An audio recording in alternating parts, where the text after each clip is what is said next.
Hey, what's up? Michael the Aging Ent. I'm about to go live on the Talking Hedge podcast with Josh Kincaid.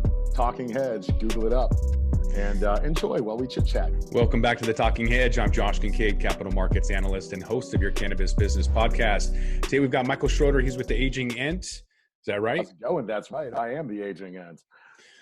So far, so good, man. So post 420, we're going to do a little bit product review and let's dive into it. Running through a couple of pre-rolls. Wanted to get to the runts in a second, but have you ever had this Solar Gold Gardens from Pink Dream? I have not had Pink Dream, but I love the pink strain, and I'm not ashamed to admit that I still enjoy Blue Dream. I bet it's pretty tasty. I haven't. So a lot of these, I was surprised. These pre-rolls got me a little bit higher than I would have anticipated, but Solar Nice. Gold Gardens, I got a few of these because there was a deal. But Headband, what do you think of the strain for Headband? I was just going to say, is it a good headband? I've only had maybe like 3 or 4 real effects in 502 where I was like, oh God, this is headband. And I can feel it. And I feel like I'm wearing the high right there in front of my eyes, like Cyclops' visor. So if somebody says it's headband, that's what I want. Did you get that? I did. And I was surprised because I was planning on doing more. And after I smoked it, I was like, well, we could do that later. But yeah, I don't know what it was. I mean, the citrus kind of gets you're a little bit uplifting, but maybe it was that peppery part that mellowed me out a little bit. Nice. Yeah. And I mean, that's one of those interesting things where, I don't believe in indica and sativa really. I do believe that there are different, families of cannabis that have prevalence to have different terpenes that might give us different categories of effects.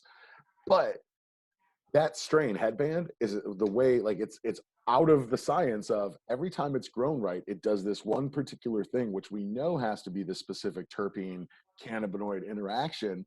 And it blows all of my beliefs when I run into a strain that has that kind of consistent effect out of the water, because I know indica don't reel, it's not a thing. But apparently headband really is.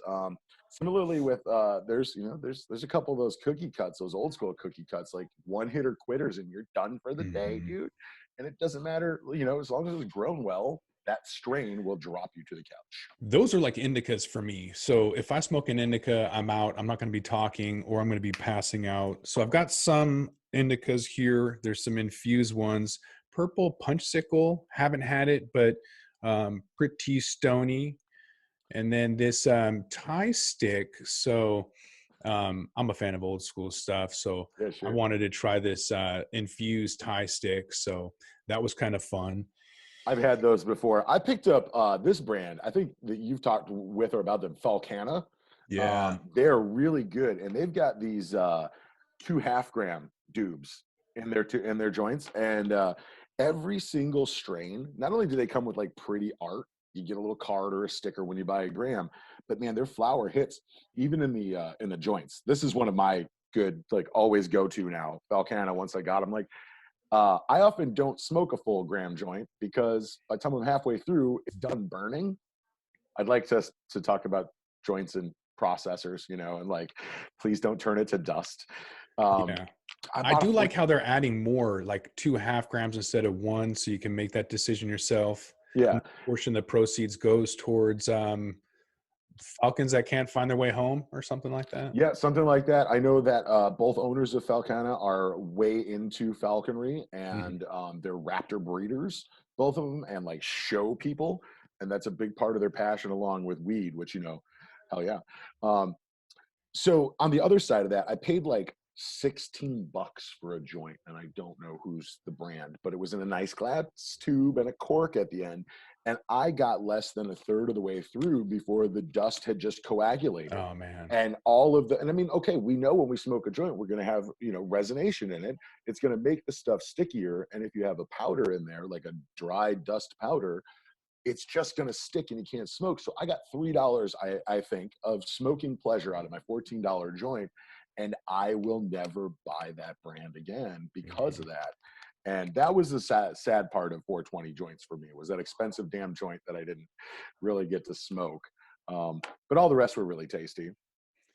Yeah, there's a few of them that when you have like an infused joint, for example, like this one, it'll get kind of clogged towards the very bottom, Yeah. and so you get that problem where you just can't get the last bit. So I like to keep all of it, so I just rip it off, throw it in a bowl, and burn that later. But if it's a grab and go situation, you don't have a bong to throw that into later, then it's kind of a waste. Yeah, I mean, I buy joints all the time. I do not go to a cannabis store without spending at least 10, $20 on joints. It just happens because, hey, I love joints. And it doesn't fail that I will like be disappointed with some of it. Either it runs weird and doesn't smoke well, or I don't get halfway through. But guess what? I keep going and buying joints. So some Yeah. part of it I like, obviously. I got a live resin dab cart. Bodie High's second brand. I forget what it is offhand. I'll remember momentarily. But live resin in a vape cart. Hmm. I've never had it, and it is fantastic. And I'm not sure exactly how they're managing the viscosity. They say there's no added terps or anything in it. Have you encountered live resin vape carts yet? I did. I've purchased a couple of them from Avitas or Avitas or however you say I've some heard people both. backwards. Yeah, it's good. I mean, for me, it's kind of perception. It seems healthier or natural. You don't Pesticides don't come to mind with that. I don't know, but it's also got a good hit, nice clean high to it. So Yeah, I like it. definitely. And it depends on, I think, like with live resin, I mean, I'm not really worried about pesticides in my concentrates because they're being tested either upstream or at end product in 502.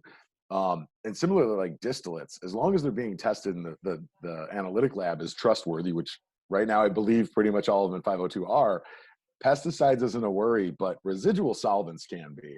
I've had some carts that really were like rough tasting, and I wanted to go get retested because of that, but I don't think I feel confident in the pesticide labeling, I guess. Um, Distillate, though, it's a little strange because sometimes that could be like, bad product that got cleaned up, as it were, and you never really know. Strange. Still buying them Yeah.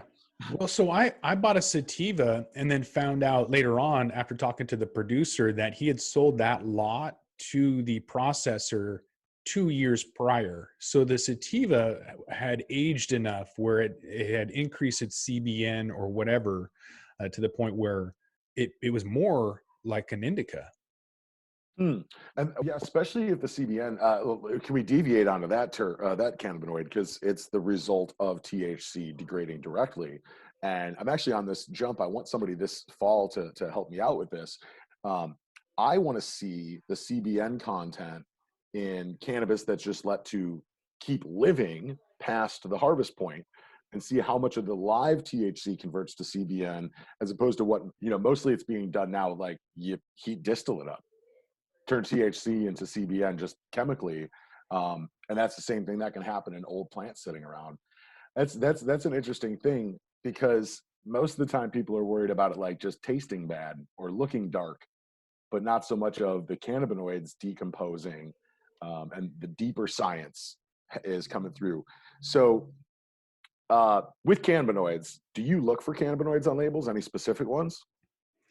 I like pinene, but I'm not a terpene hunter. I won't look for certain cannabinoids. I like to try a lot of different stuff, but I do prioritize a good value. So while I like to try a lot of different things in different markets that I'm at, I will gravitate on bulk for something because, we roll up pre-rolls and joints and blunts here all the time. Yeah, yeah. I mean, joint weed's got to be cheap, right? I'm a big fan in the Olympia market. So for 420, I know you hit a bunch of stores. I hit like three. I went down to Kelso Frida Market. I went to Olympia and a couple of shops. But they have Bigfoot brand out there in Olympia region. There's a few stores that carry it, and they're pretty local.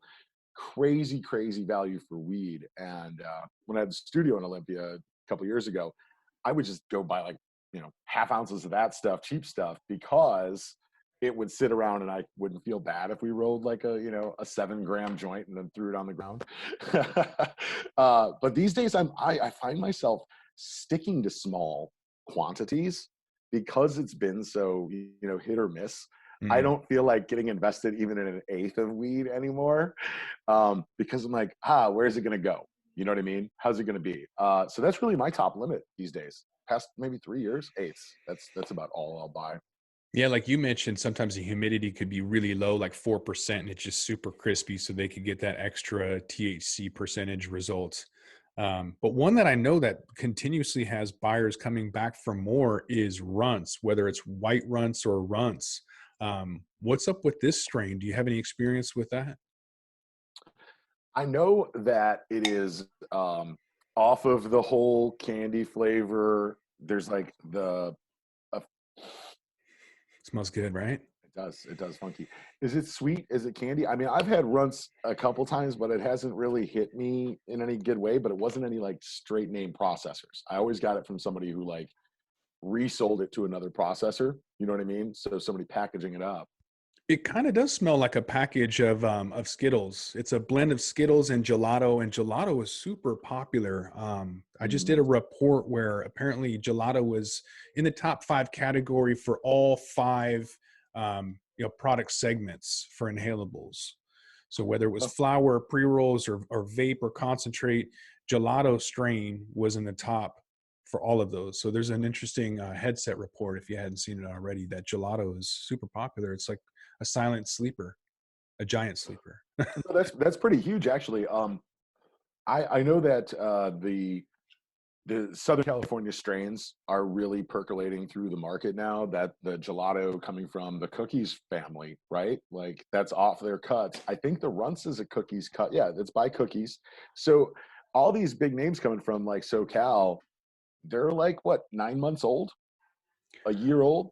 Miracle Alien Cookies. Ooh, are we going to talk about that? One of my Yeah, favorite this is strains the of last very year. last one. And so this one was, so the other one was sweet. This one is this is herbally. Um, Herbally, earthy, like almost tingle your nose, spicy kind of. yeah, and super stony. Like I was surprised. I thought the pre-rolls would be lame and that the ounces would get me pretty stoned, and it was the other way around. The pre-rolls I burned through got me pretty high, and the flour not so much. Interesting. Yeah. Miracle Alien Cookies, Fat Panda brought that strain to Washington. They had it at a party a couple few years ago, one of their first harvests of it. And they're like, what do you think of this? And I had to sit down like halfway through smoking the joint. I'm like sitting down, kind of sweaty. And they've only gotten better and better. I've bought a lot of the joints, the Panda pre-rolls, because usually you can find those. That's a brand I buy a ton of pre-rolls from. Huge variety of flavors, $6 to $11 depending on what it is and where you're at.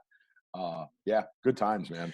This one came from Hemp Kings, fairly popular in the Washington marketplace. A lot of bud Yep. tenders were recommending it this year.